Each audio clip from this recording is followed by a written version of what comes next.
and have an optional bike in to the botanical gardens. So You put it on the wrong thing. Oh, Hey, Mark. no.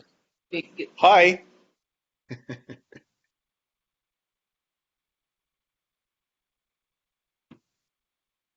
He didn't say anything other than hi. Gallery view. Recording.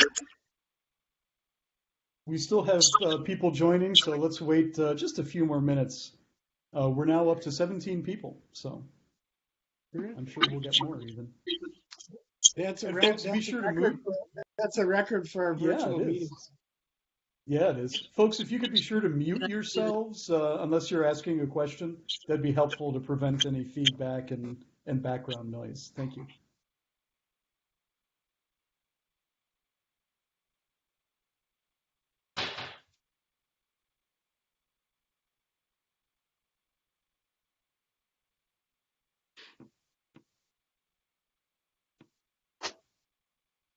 So while we're waiting, I'll mention I was reading an interesting article today about how the pandemic has actually increased walking and bicycling in communities.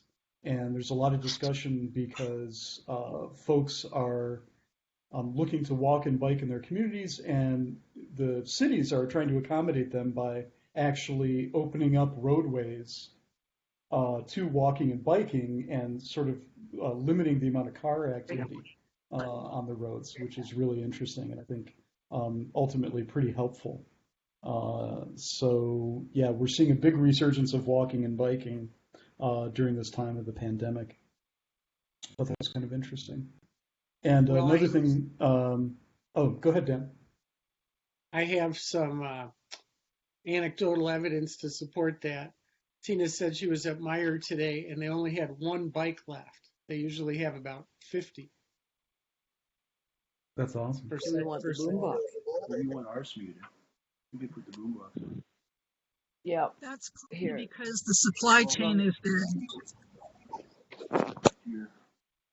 Here, I've got this.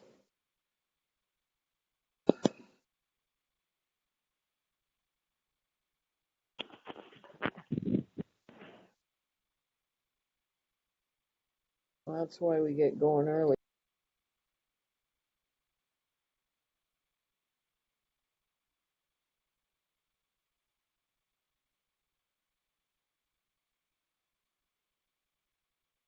Okay, we'll wait 2 more minutes. We've got now 25 people on. We'll wait 2 more minutes, see if we can hit 27.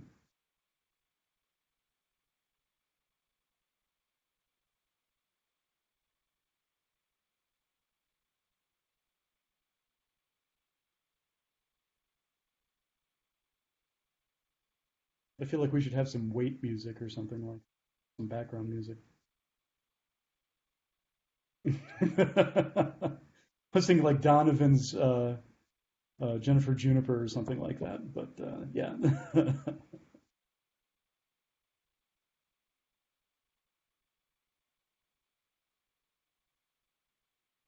All right, we now have 26 people. We'll wait 1 more minute. And folks, just a reminder to keep yourself muted until you need to ask a question.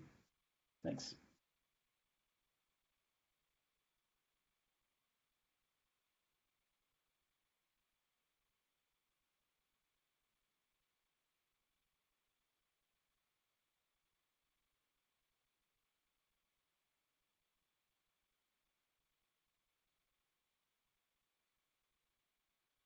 Al, how long do you estimate your piece is going to last?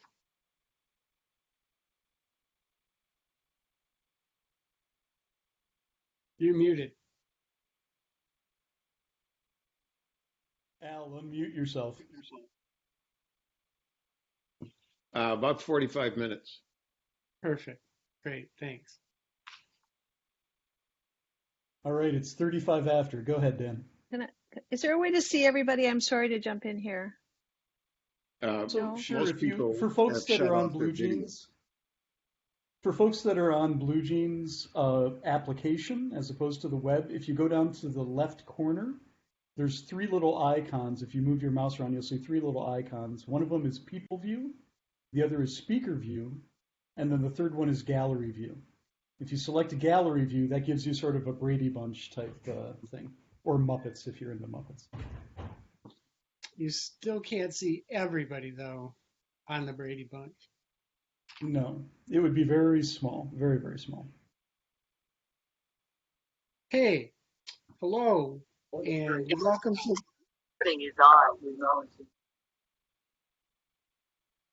Welcome to the Sierra Club Huron Valley Group's monthly program for May, virtual edition.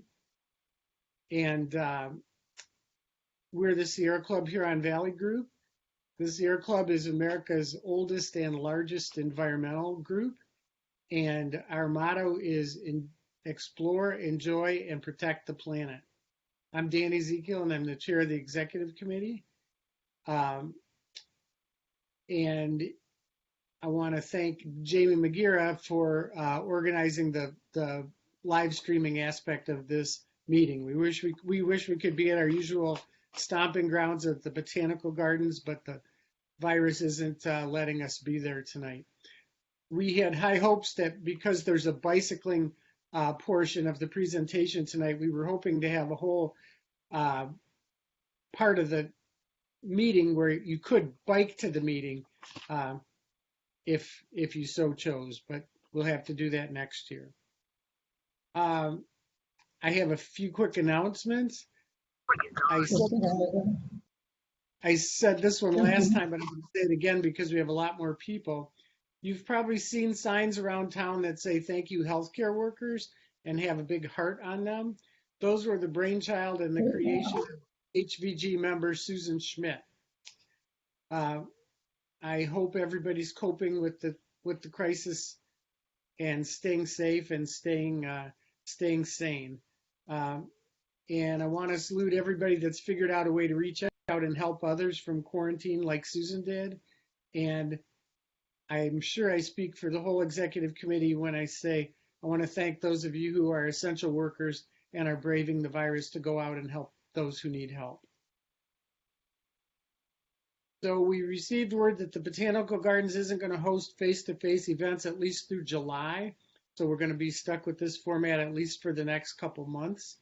Of course, we miss Ruth and coffee and name badges and introducing ourselves to somebody that we don't know already. And like Joni Mitchell says, you don't know what you've got till it's gone. But this is the way it is, and we're going to make the best of it tonight. We have great speakers and worthy topics.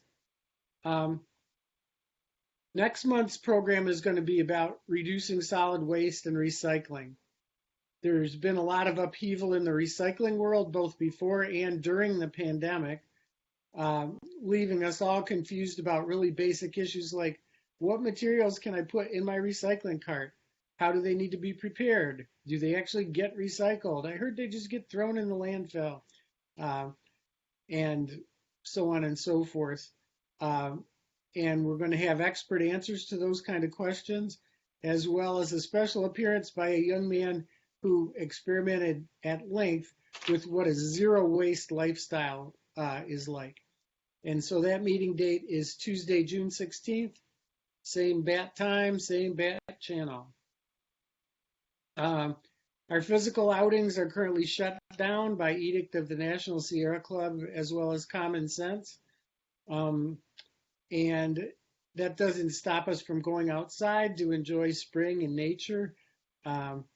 The ARB has just been incredible with warblers for the last few days, if anybody got a chance. We're also having some virtual hikes, and they're called exercise, I'm forgetting the name, exercise programs, and those are on the sites where we usually post our hikes, like Meetup and Facebook. And I really want to thank Outings co-chair John Metzler for taking the lead in organizing those exercise programs. And he posts really cool pictures, and you'll learn new places to hike in our area. There are also several new sections of the B2B trail that are either open or under construction. and we're going to go out and explore them together when we can. So our group has been one of the sponsors of the A20 initiative, which is the plan to bring Ann Arbor's carbon footprint down to 0 by 2030, led by the city's Office of Sustainability and its marvelous director, Missy Stoltz. Last month, her office put out a detailed plan to get us from here to there, and the Huron Valley Group's leadership has endorsed this plan and asked City Council to fund it. The City Council last night put off voting on whether or not to adopt the plan and whether to fund it. They put that off till June. You can read about the plan at a20.org, and I encourage Ann Arbor residents to contact their City Council members and ask them to support it and to fund it. I forgot to say, if you're not a Sierra Club member, we want you to join the Sierra Club, and that's sierraclub.org. When you join the National Sierra Club, you automatically join your local Sierra Club group as well, the Huron Valley group. And I think the introductory membership is $15 per year. So please join if you haven't already. Here's an action item. The November election is HVG's top priority in 2020. We wrote letters to low-inclination Michigan voters at our last in-person program meeting in February, and then we had a follow-up letter writing party at the Argus Farm Stop. We're up to about 500 letters now, and those will be sent out in October. And now the National Sierra Club is sponsoring online letter writing called Battleground Letter Writing Parties. Say that 10 times fast.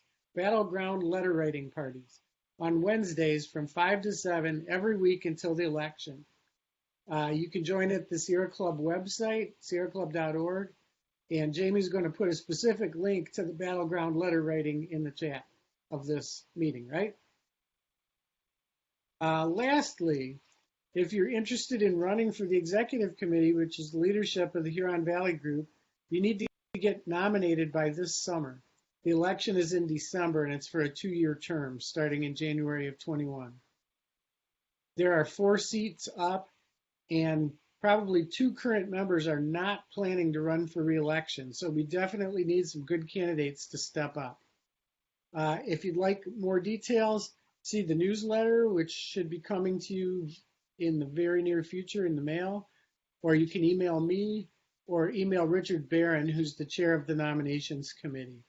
And Jamie, maybe you can put my email and Richard's email up as well. Okay, without any further ado, I want to introduce my friends Roddy Wares and Al Newman.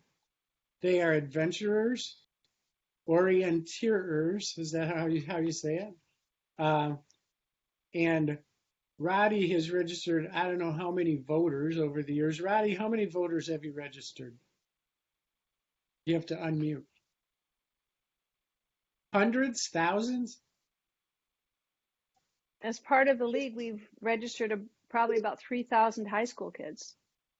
And so far, 700 WCC kids. And then personally, I don't know, I just didn't keep track. A lot. Yep.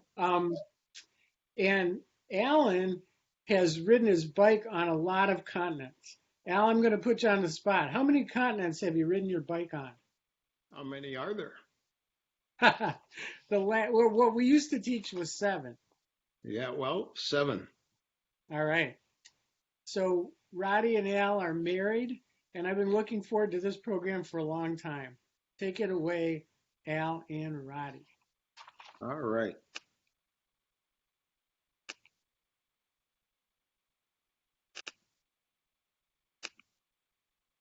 Okay, so I know many of you are interested in writing in all 50 states, and I'll get there, but I want to talk about really stupid goals.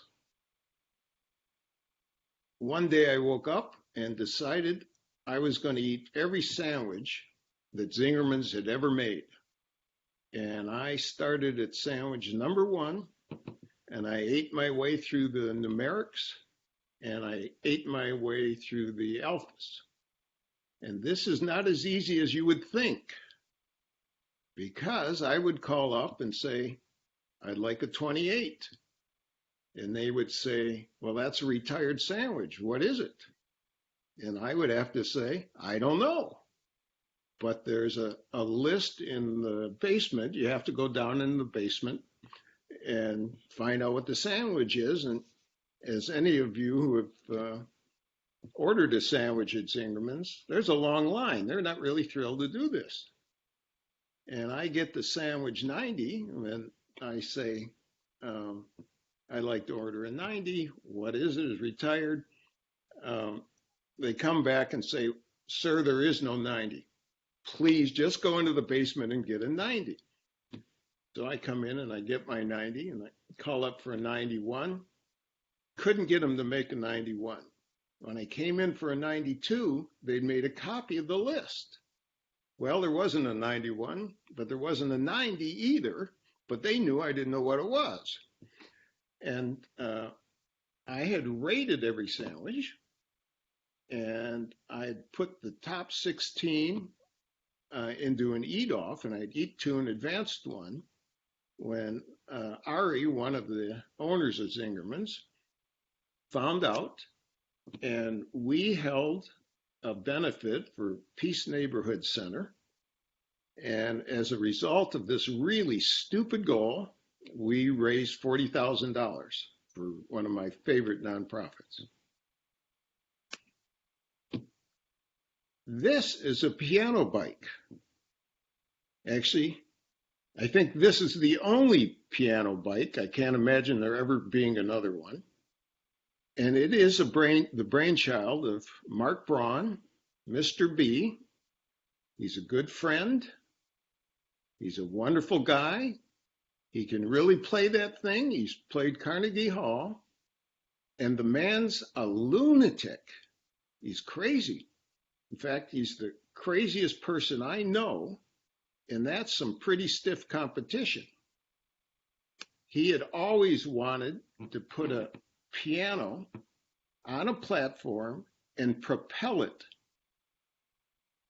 the length of the Mississippi River, almost 2,000 miles.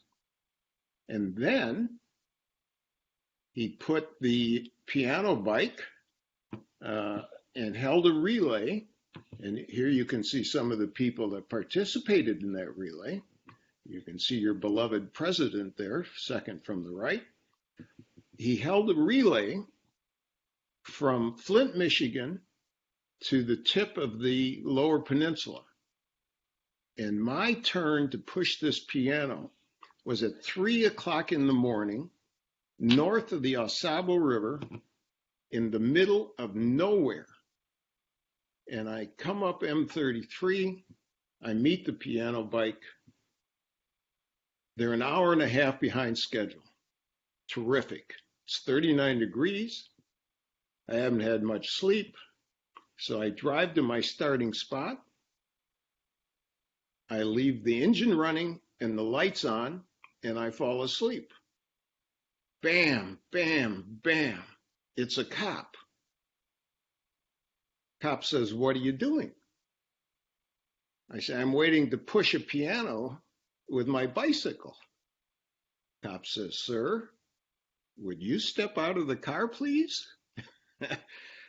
And I learned that no matter what you say, you cannot convince an officer of the law at 3 o'clock in the morning that you're waiting to push a piano with a bike. They just don't believe you. On the other hand, I was not under the influence. I was coherent, other than this ridiculous story about pushing a piano, and he didn't arrest me. This is Mark playing the piano at the tip. This is actually Mackinac City, and this is the Mackinac Bridge in the background. Mark then put the piano bike on a 51-foot boat, tied ropes to people's ankles, and they swam it to Mackinac Island. And as a result of this really stupid goal, Mark raised $100,000 for an afternoon program in Flint, Michigan.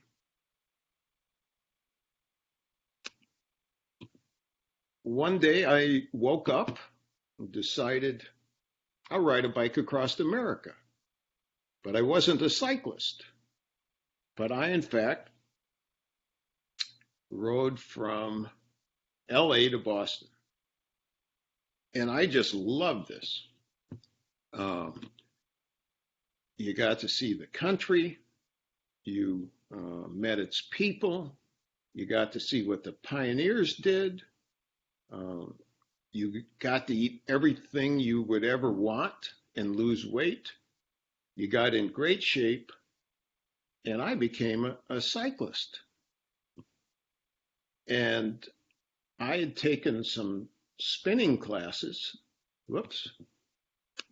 at the Ann Arbor Y from the fitness director, who was 20 years younger than I am. And what he doesn't know, and I believe he's on this call, is I've given this presentation about 10 times, and I've told this following story every single time. So I come back, he says, "Do you want to go for a ride?"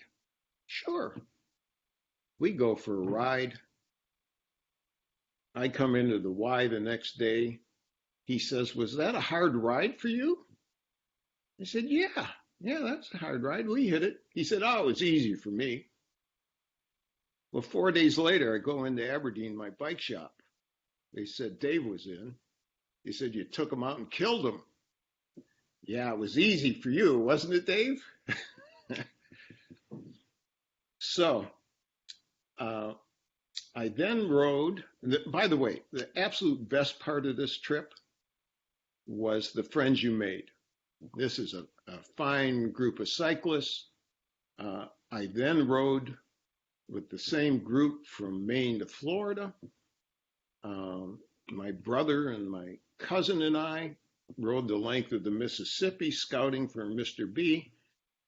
And I set the really stupid goal of trying to ride in every state. And that's when I learned there's a fine line between a hobby and mental illness.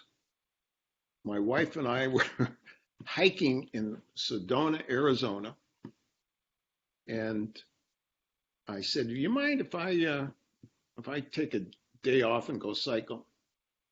I drove 6 hours one way to ride a bike between Utah and Colorado. And I drove back thinking, you need help.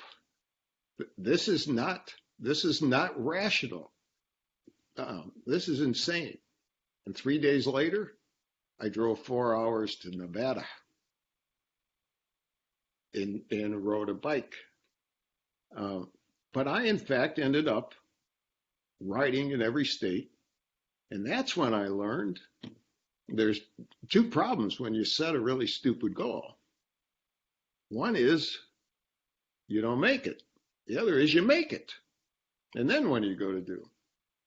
So that's when I set the really stupid goal, if I can figure out how to advance this, of riding in every continent. I had a good friend, Leslie Bohm, who was in the bike industry. And he knew about a bike trip to China when it was just opened up. And I was one of the first Caucasians into China. And they hadn't seen a Caucasian before. So people would just gather around you and stare at you. And we would go into a new community and we would have to meet the city elders and have a feast. I look at the faces here. People are really bored because we didn't understand a word they said. And they would bring school children out to perform for us, which was wonderful, of course. And at this point, individuals were not allowed to own cars. maybe if you were a senior communist official, having trouble with. You wonder how people actually found their bike in that. I mean, there are just literally thousands and thousands of bikes. And our bikes were like Ferraris. I mean, they just had no comprehension of what a touring bike would be, because commerce moved by bicycle. In the morning, food would come into the cities from the farming communities, and they actually got things on their bikes. I'm not sure you could get into your SUV. I actually saw 2 telephone poles being transported by 2 bikes.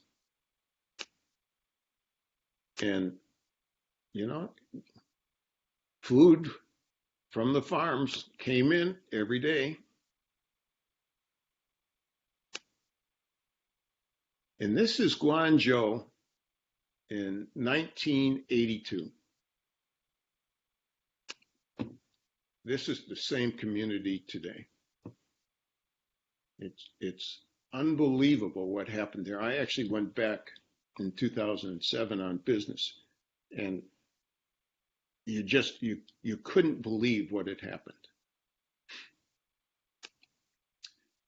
So Roddy and I signed up for a tour in Argentina, but they didn't get any other people who wanted to do it, which happens a lot with me, by the way. And she found a hole-in-the-wall bike shop, bike rental business on TripAdvisor that only had 5-star evaluations. And the guy said, "Come on down, I'll fix you up." And he was fantastic. He did fix us up. We were in Bariloche, which was downwind from a volcano in Chile that had erupted. And this man is clearing ash. I mean, it was like being on the moon. And, oh God, were we filthy.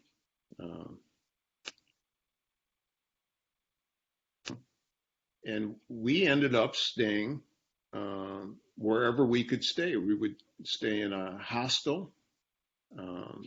We would stay in a fishing village. This is a fishing village. Or we would stay in a 5-star hotel. We traveled with panniers. Never really had any trouble. And this is actually a view from a hotel room in Chile. We did cycle over the Andes. So my absolute favorite trip, 2017, I cycled from Victoria Falls through 4 African countries. And I love this trip.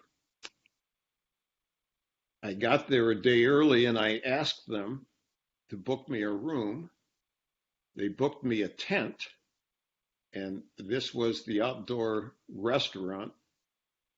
And in the restaurant, they have signs: beware crocodiles, beware hippos. But we got to see real Africa. I mean, this is not the tourist areas. This man actually is mining rocks. He got $1 for every pile of rock he could get. And what I really loved about Africa is that we didn't ride in the heat of the day. So we got to see sunrise and sunset in the African savanna. It's just spectacular. And we would wilderness camp.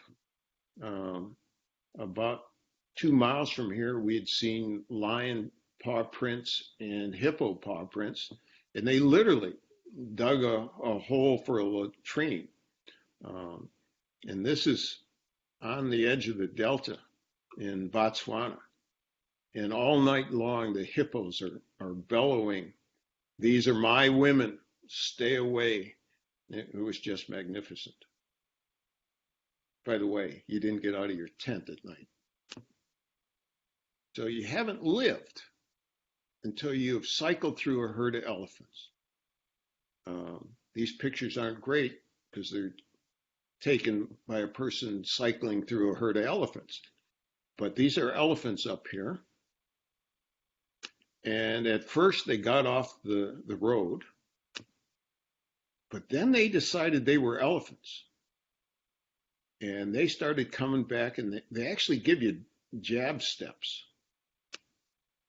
And here's a guy, when they have their ears out like that, they're successfully looking big and fierce.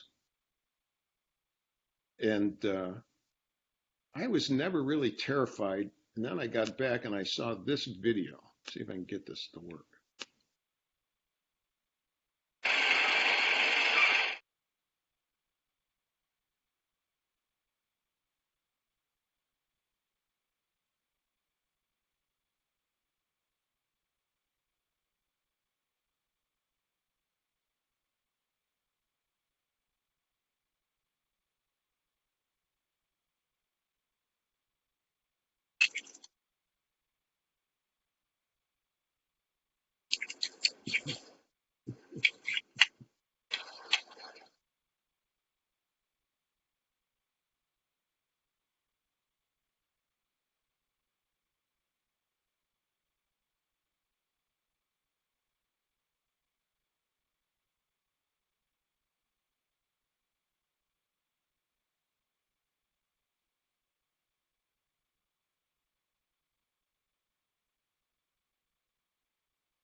We saw at least 200 elephants.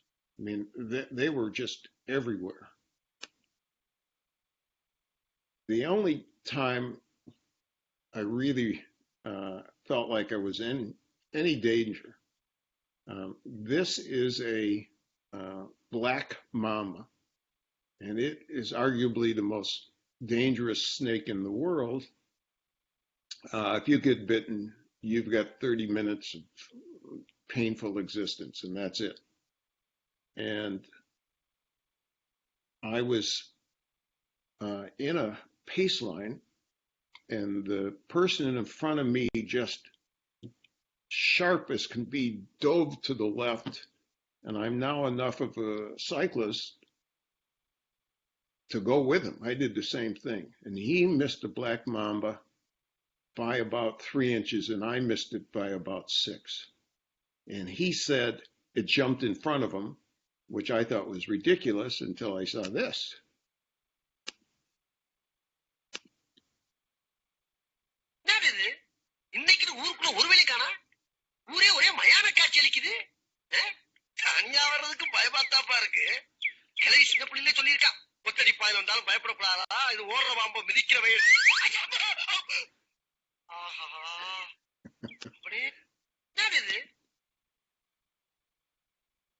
So we see these giraffes, and they're all staring at something. And we're about 100 yards from them. And then somebody noticed this right here. These cheetahs had just eaten, and they're licking the blood off of one another. How cool is that? This trip was not easy. We rode 8 days across the desert. And when I look at this pic, I look at the left-hand corner in the road. Oh my God, the road. This is soft sand and rock. It was a challenge. Um, and this is our group of cyclists.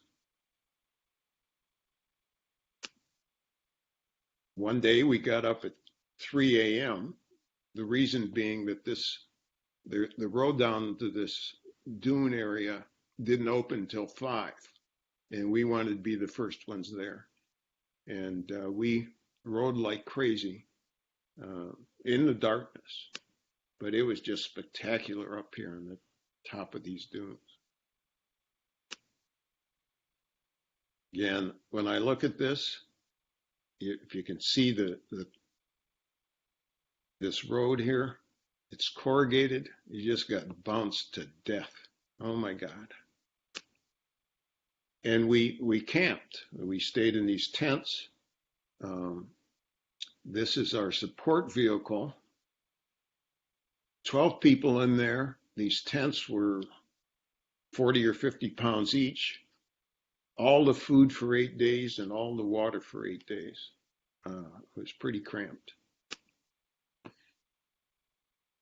So they would give us instructions. They'd say, well, we'll meet you at the tree for water. We ride for 3 hours and we see the tree out in the desert. That is the tree in the desert. We saw all sorts of animals all the time, all sorts of birds for you birders out there. And here we are down at the Cape of Good Hope. And the fellow right here is our tour leader. And I've asked him to design a trip, which he's done. And I have a digital file for it if anybody's interested.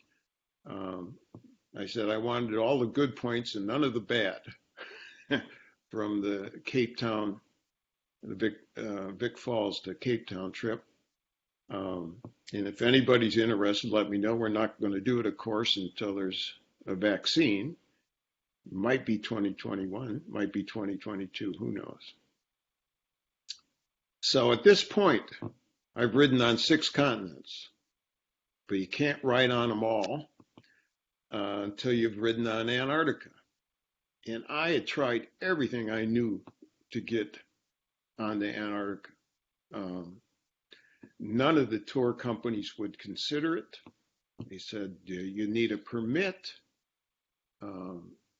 It's too dangerous. We can't come rescue you. It can't be done. And Roddy and I were out to dinner with Dan and Monica Atkins. And Dan had been in the National Science Foundation Polar Program, and he said, don't give up yet. He called the head of the Polar Program, who put me in touch with the Polar Program's logistics company, and they didn't care about any stinking permits. So, and this is where the fine line between a hobby and mental illness shows up again. I flew 24 hours to Punta Arenas, Chile, had to have a room for a week because they didn't know because of weather when they could get in. I get down there. They do not let you on that plane unless you have this clothing and you're wearing it. Antarctica is no joke. And they scared the living crap out of me. They said, well, there's been a storm. We haven't been able to get in for 10 days. And there's another storm coming in, but we think we can get in. We'll pick you up at your hotel in 5 hours. The plane is an absolute beast. It's a Russian transport plane designed to transport large vehicles and equipment to the remote parts of Siberia and the Arctic. It has almost no insulation. It's cold and it's loud. And Captain Nemerov and their crew don't speak a word of English. And this is the view from my seat.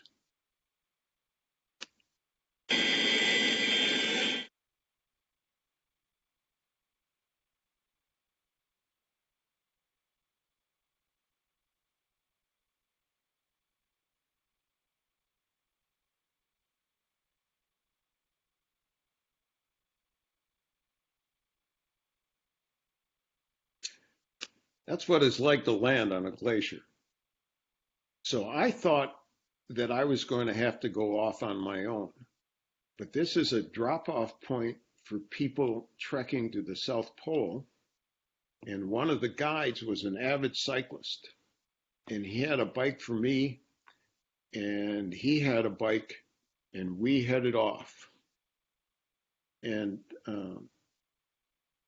Antarctica is different. It's absolutely pure, but everything is white and everything is flat where I was. And there is no sense of speed nor distance. And at one point, Tony says, well, let me call the plane. He calls the plane and he says, there's a storm coming in. They want to get out of here. And I thought it would be really neat to be caught in a storm on Antarctica. And they said they would have a sleeping bag and a tent for me. But I raced back to the plane. I mean, I literally only had the stuff that I was wearing. I didn't have reading glasses. I didn't have anything. And I had followed Colin O'Brady and Lewis Rudd, and they were trying to be the first people ever to cross the landmass of Antarctica unassisted, with no help. And I knew that O'Brady had made it 9 days earlier, and I suspected he may be on the plane. By the way, he did 77.54 miles in the last 32 hours. That's impressive. And what they did was just beyond comprehension.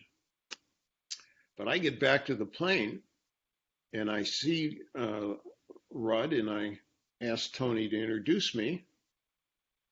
And he's an English military. He finished in 57 days, O'Brady in 54. He ate 8,000 calories a day, and in 57 days, he lost 33 pounds. And I'm talking to Rudd, and O'Brady comes over to talk to me, which of course, there's no possible way he knows what I'm doing. What he's doing is beyond epic. But he'd been there for 10 days. He saw the M jacket, and he's from Bend, Oregon. And he almost came to Michigan. He been in the big house. He went to Zingerman's, and he wanted to talk sports. And this is January 3rd, and I watched Oregon play Michigan State a week earlier, and we chatted till the plane took off.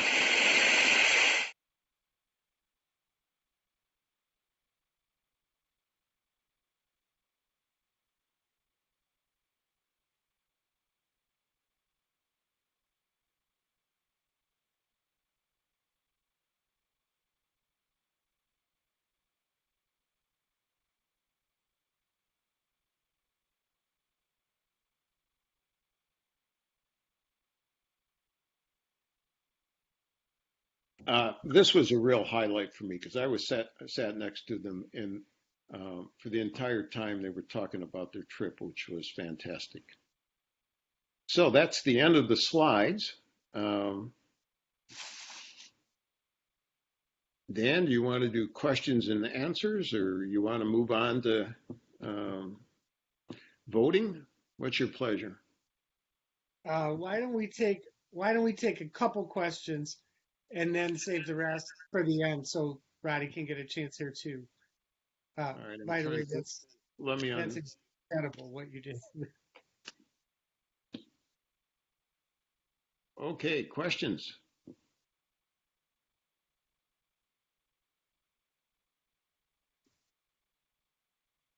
Well, I have one. What was the temperature when you were riding around on Antarctica? It was about 5 degrees. I mean, it was fine. I was really lucky because it can get -80 in the summer. Are you talking 5 Celsius or 5 Fahrenheit? Fahrenheit.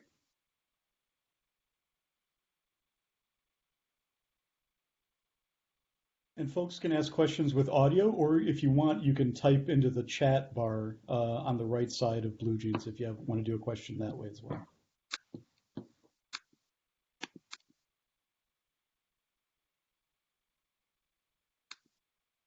I have a question. This is Steve Klein. Al, what's next? Hi, Steve. Well, I must admit that I came back from cycling in the Sahara and Morocco on February 23rd. But I am looking for what's next. I do have some ideas, but one of them actually is riding in every Michigan county.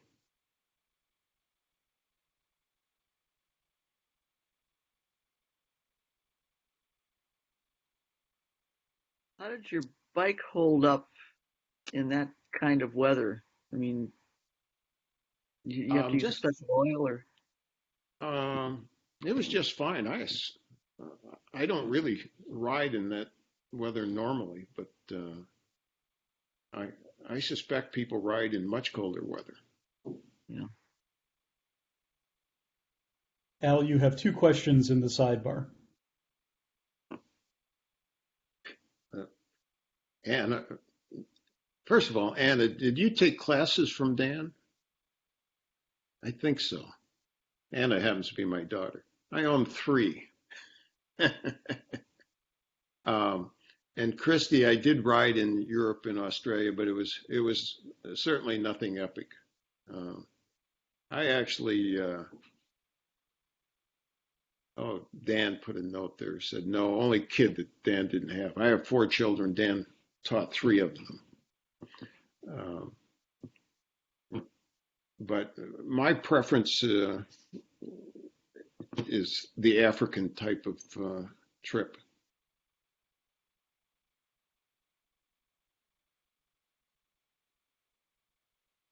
All right. Let's switch over to Roddy's part, but you'll stay around for more questions after, right, Al? Of course. Yep. Okay. So I don't know a smooth segue here, except Well, I can introduce myself. I can introduce myself. People that are passionate about what they do, I think. Oh, I see. Okay. That's true. All right. You ready?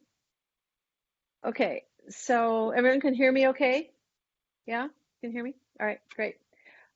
So things really changed today. I don't know if any of you listened to the news, but my whole point was to help you get people on the permanent voter list and also to help people get absentee ballots. But if any of you paid attention today, the Secretary of State and the governor, I guess, we've decided they're going to mail out absentee ballot applications to every voter, both in the August election and in the November election. So that takes all that activism, unless the courts turn it over, out of our hands. That's done. So that's fabulous. So I have a slideshow, and I am going to share that with you. And we'll go through some stuff, and I'll talk to you a little bit about what we've been doing, which is pretty cool. So we'll start up here, and we'll go here. So this is the slideshow that I have shown to the high school kids. And we actually made a video of it so that we could send it out to them now that we went, usually we go in the spring because then the kids are old enough to vote. But this year we went in the fall so that they could vote in the primary, and then we were going to go back in the spring and we couldn't do that. So we actually made a video for them instead, which we sent out. But so this is part of the video, and you'll see some posters here. And if I have time, I'm going to show you all the winning posters. In 2018, the League of Women Voters had a high school poster contest, and the winner The winner got $500 and the second place got $300 and the other got $200. I don't know if this is a winner, but it's certainly one of my favorites. So this is what happened in 2014 in Washtenaw County. There were 2,898 votes cast by 18 to 21-year-olds.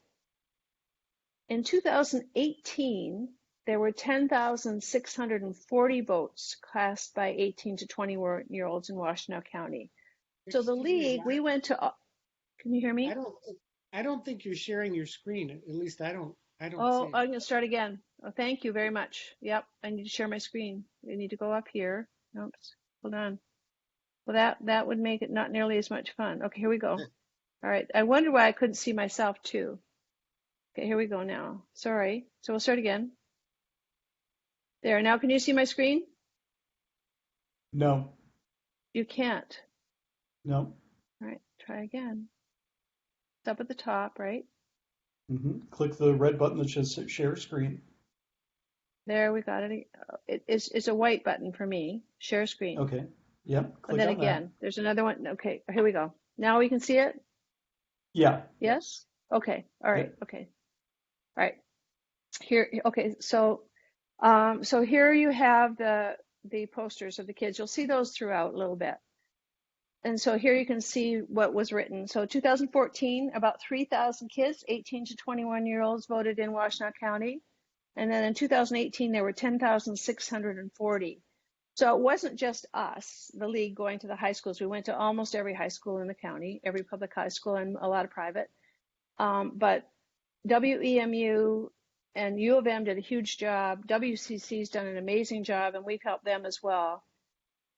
So why that's so important is that in 2016, the presidential election in Michigan was decided by 10,704 votes out of 6 million.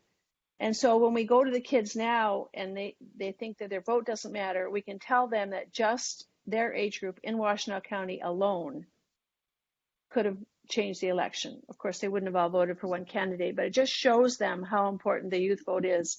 And this shows you how much energy there is among young kids. So the other thing I was going to tell, most people think what they want to do, a lot of folks come and they come from out of state and they want to come to our state and they want to register people to vote. And then just this past year, I got these stats and I could not believe them. So in 2016, there were only 2.9% of the eligible population was not registered.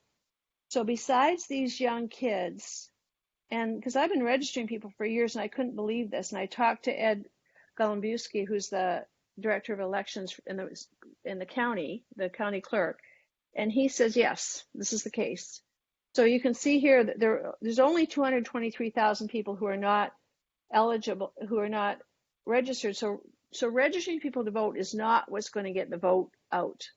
And so 2016, only 63% of the population voted that was eligible. Then 2018, there were more people who were eligible to be registered, but still, it's only 5% of the vote, and there's only 360,000 people. So I don't think that's where the effort for most people should be, although we've been training a lot of people. We trained over 100 people in January to do this. So what instead? So note this really cool poster here. I love this poster, just so you get a chance to see what the kids have done. So as we tell the kids, there's 3 ways to vote. You can vote by mail, you can vote at the polls, and you can vote at the clerk's office. And my push today was to have you all try to get everybody you know and then tell them to tell everybody they know and so on, so that everybody was voting by mail. And I'm sure you're all voters. I'm sure you're all pretty much activists, I would guess. So you know this process. You need to get a ballot, fill it out, an application, turn it in, then you get your ballot and you fill that out and turn it in. And the permanent absentee list is where you sign up so that every single time you will automatically get sent a ballot application to your house.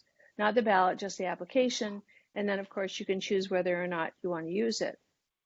And we have the best clerks. The Washtenaw County clerks are amazing, and all the things they do to help get out the vote is just fabulous.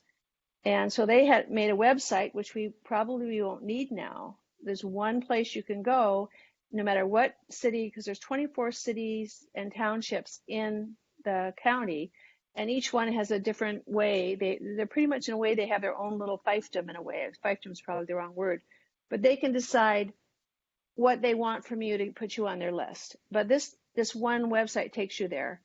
But now the absentee ballot applications are out for both elections, and you can download that as well. And in that, there's a box to get on the permanent list.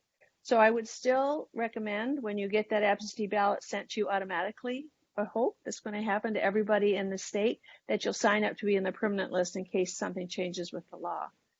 So I'm not going to go, well, maybe I will. So how do you vote by mail? I've been doing this for years, so for me it's second nature. But first you have to get the ballot application, which you can do by all these ways, but now it should come right to your house. Then you fill out the absentee ballot application, you mail it, email it, or drop it off. I would always drop it off just to be sure. And once the clerk receives that, then they will send you a ballot, and then you fill that out. You sign the outside of the envelope so that your ballot is always secret.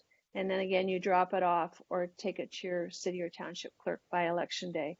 And what I tell the kids, and I would tell you too, because sometimes I leave it to the last minute, is start the process early. I tell the kids to put this in their calendar 40 days before the election so they make sure they get the application. But now it'll come to their house, and if they're out of town, their parents can either send it to them or have the clerk actually send it. The clerks are very, very helpful. They will do all sorts of things. Often you just have to call them. So the other way to vote is 45 days before the election. You can go vote at your local clerk's office, because that's when the ballots are actually ready. And also, actually up until the day of the election, you can go register and you can pick up a ballot, fill out your ballot, and actually take it to the ballot office and vote there on election day even. So things have changed so much with Proposition 3. And if you don't know where your clerk's office is, you can see it there. And I sent Dan both the slideshow and a document that has all these websites on it, that if you need them, you can get them. And I'm thinking you may do it more as reaching out to other people than for yourself. And then, of course, there's voting at the polls. It's open from 7 a.m. to 8 p.m. And another cool poster. But I didn't have that in there. Oh, just a thing about voting at the polls. You probably all know this, but if you're in line at 8 p.m., you can still vote. That you can vote if you have a felony, although a lot of people are not aware of that. We're really working now to try and get folks returning from prison and jail to vote, and also a lot of people who have not yet been charged can also vote in the jail. So we're working on that with a group of people too. So there's 2 elections coming up, and I was just surprised. The teacher and the young student that I've been working with at Dexter, who are just amazing at getting out the vote, neither one of them knew about the primary, which blew me away. I'm sure you all know about this. But anyway, that's where really 80% of the candidates in Michigan are chosen, because of the way the lines are drawn and because of where people live. So those are our two dates. And I don't know if you know about turbovote.org. So I would recommend tonight, and not do this, join turbovote.org. It's a super great website. The colleges use it. Washtenaw Community College uses it. So half the undergraduates in Michigan in 2018 joined turbovote.org. And WCC uses it whenever they can to register their kids. And what it does is, about when the absentee ballot is ready to get, which was in the past something you needed to know, they would send you a text or an email, whichever you want, and say your absentee ballot is ready if you want to ask for it. They also tell you when to vote, where to vote, what's on the ballot. And the very first time I joined this, it was a WISD millage. It was the only thing on the ballot. And a week before, they said there's an election coming up. And, those elections you could almost forget. And so it's just a great reminder. I think everybody should join them. Vote411.org is the League of Women Voters website. and it is fabulous now. It wasn't so great even a few months ago, but they really changed it. It essentially has almost all the information with the links that you would want to register and to get ballots and to get ballot applications. And besides that, I grew up in Canada, so I didn't grow up knowing a lot about the league. But what they do is they send out questions to each candidate in almost all districts and almost all candidates. And then the candidates answer those questions in their own words, and then the league publishes them online exactly as they come from the candidates. So especially for young kids, they kind of open their eyes at this because it's information that's not spun in any way because it's coming straight from the candidate. I mean, they spin it the way they want to spin it, but no one else is getting in the middle of that. So that's kind of it. And we tell, without your vote, your voices won't be heard. And so now we've got another challenge. I'm going to stop this for a minute. But I want to show you just the other posters that they have because they are just so cool. And I put them right here. I just made another, just while I was. So these are the winning ones. We'll start. And this is just kind of so the young lady I've been working with and some new students that I've met from community. I was listening to a Zoom today from the Brennan Center for Justice, and they asked them so in 2018 a lot more young people showed up, and they asked them what made that happen. And the two things they mentioned were having youth leadership was really important in getting young people out to vote, and the other thing was young African American women really got the vote out. So we're trying to think of ways to get young people interested in actually doing the work, and when we get them, they're just phenomenal. So if any of you have kids or know kids who are in high school and they also say to start early, so you don't wait till they're seniors to get them involved, but start them earlier. So if any of you have any young activists who might want to have a little mentorship and give them some ideas, one of the ideas is that they would just take these posters and closer to the election, choose the ones they want, post them on social media, because they have a lot more savvy than we do. So that's kind of it, and I'll stop sharing. So the league it's been really successful. We got the first year we got 10,096 students registered. The next year we got 10,097, I think. And this year we got 800 were registered before we didn't get to go back in the spring. And so this year we actually sent out 2 sets of videos and some documents to every school, and then asked them to send them out to the kids. And the kids and part of it is when we do register them, about a third of the class is too young, and so they get to see their older peers do it, and they want to do what they do. And the kids walk around with their stickers in school, and it just gets to be a thing that everybody does. And the cool thing about Dexter is they actually made it a school goal that every eligible senior was registered before they left. And the videos that the young lady made with the superintendent of Dexter Schools sent that out on Twitter. So, the more, and Washtenaw County is a great county. I mean, we really, obviously. So I don't know if you have any questions for me, but it's just great news now that we don't have to fight so hard to get those ballot applications to mail in. So. Roddy, is there any discussion about the status of the U.S. Postal Service right now and the impact that might have on mailing in ballots? We talk, it's just this unknown that's sitting out there. It's just unknown, yeah. And a certain underlying fear, but it's something we don't know, so it's hard to, yeah.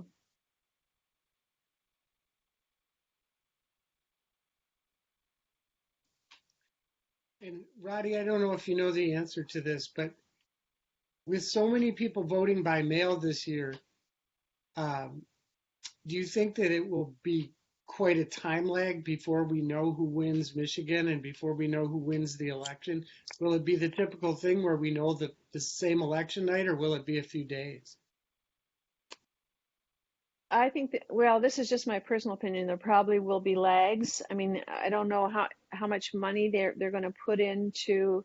I mean, the other thing is if they let them count the ballots earlier. Right now they wait till the day of. So if they could change the law or somehow make it so they could start counting them earlier, that would make a huge difference. So again, lots of unknowns that we don't know the answers to, but think about a lot.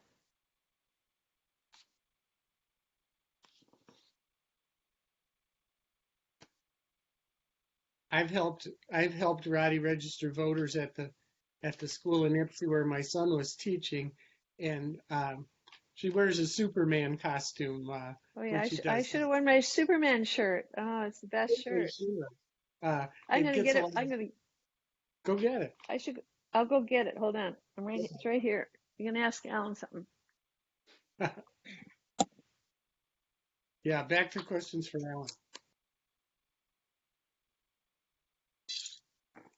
Al, you're looking to put together an African trip with all the high points and none of the low points. What were the low points in your Africa trip? Well, actually, the tent was a huge problem for me. Thing was really hard to lug around and put up and take down, and the desert ride was a real challenge. I mean, that was not the highlight of the trip. I mean, we just got beat to death out there. It's like riding a jackhammer all day long, having dirt blown in your face Because it's in backwards, but 90-degree weather. So this is a cool shirt. And you too, if you join the League, women voters can have this shirt. Or you could just get it anyway, if you just $20.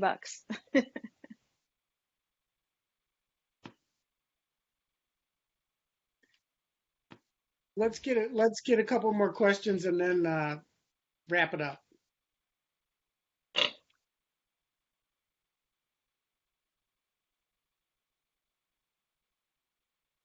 I want to see Anna. Is she there anywhere? If she talks, I can see her. No? Gone. Okay. Got to put the So kids, the Alan's cousin's grandkids to here too. sleep. All right. There's Alan. So Alan has 3 cousins here. Great. This is I like should have invited my brothers. I never thought of it. They were there. My brothers? Yeah, Marty was.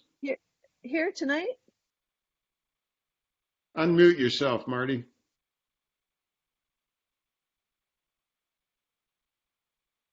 I don't see him. That's all right. This is my cousin Lou. Hello? Oh, there's Marty. Hi, Marty. I see Marty's letters. Okay, they're great. Hello? Hi, Mart. Sorry, it's just really fun when you. There's some good things about this. In some ways, you can see more people than you would who would make it all the way across town. So folks might be interested to know that we had 40 viewers at our peak. Wow.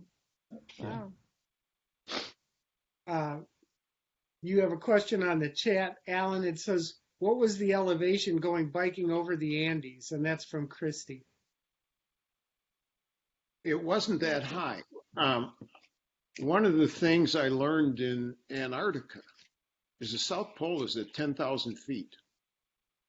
You get off the plane in Antarctica, you're, hey, I mean, you're way up there. And it's dry. And I didn't really realize that. My recollection were the Andes where we went over only like 5,000 feet. But I was higher than that in Antarctica when you landed.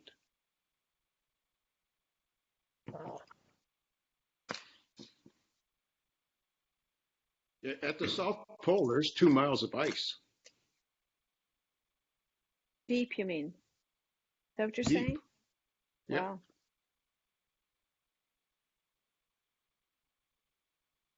Well, Shan has a question, but it's not complete. Are you going to finish your question here, Shan?